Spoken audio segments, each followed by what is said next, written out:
이어서 진주에서 전해드립니다. 노동계가 처음으로 사천 항공산업 노동자들의 노동환경 실태를 조사했습니다.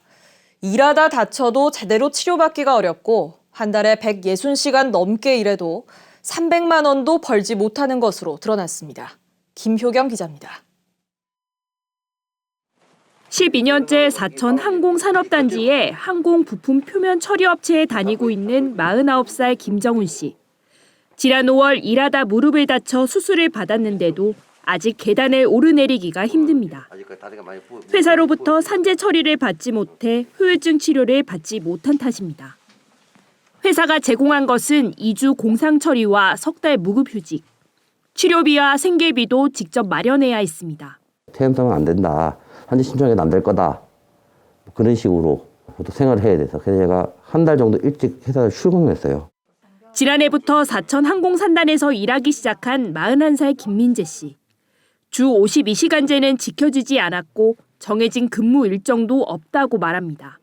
일요일까지 자기들 마음대로 조를 짜가지고 너 출근해 이렇게 어쩔 수 없이 돌아가면서 전부 다 출근한 거고 62시간씩 막 이랬었어요. 민주노총 사천지부가 사천 항공산업 노동자 179명을 조사한 결과 10명 가운데 2명은 법정 근로 시간인 주 52시간 넘게 일하는 것으로 나타났습니다. 주 40시간 넘게 일해도 10명 가운데 6명은 월급이 300만 원도 되지 않는 것으로 집계됐습니다. 일하다 다쳤을 경우 처리 절차도 열악했습니다. 일하다 다친 노동자 48명 가운데 절반에 가까운 20명은 회사가 치료비를 지급해 자체 처리하거나 산재 신청을 하지 못하게 해 산재 신청을 하지 못한 것으로 조사됐습니다. 또 출산휴가나 육아휴직이 지켜지지 않고 근로계약서를 받지 못하는 등 노동법 위반 사례도 일부 확인됐습니다.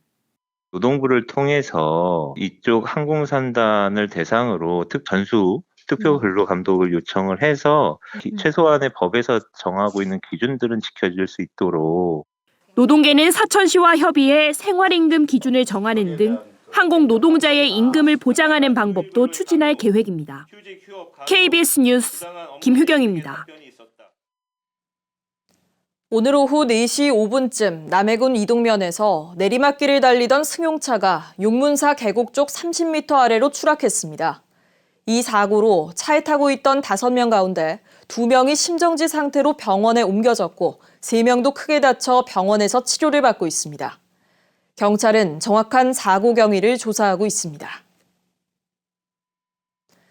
진주시가 지난 5월 문을 닫은 남성당 한약방 건물을 사들여 보존하기로 했습니다. 진주시는 현재 건물 매입 절차에 들어갔으며 1층 한약방은 그대로 보존하고 2층과 3층은 역사 교육 공간 등으로 활용할 계획이라고 밝혔습니다. 남성당 한약방은 김장하 전 남성문화재단 이사장이 50년 동안 운영했으며 지역 인재 육성을 위한 사회공헌 사업을 진행했습니다. 거창군이 명승으로 지정된 수승대의 주변 등산로 2곳을 잇는 출렁다리를 설치했습니다. 53억 원을 들여 만든 출렁다리는 길이 240m, 폭 1.5m 규모로 초속 30m 바람에도 견딜 수 있는 구조입니다.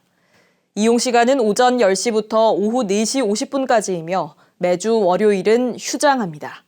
지금까지 진주에서 전해드렸습니다.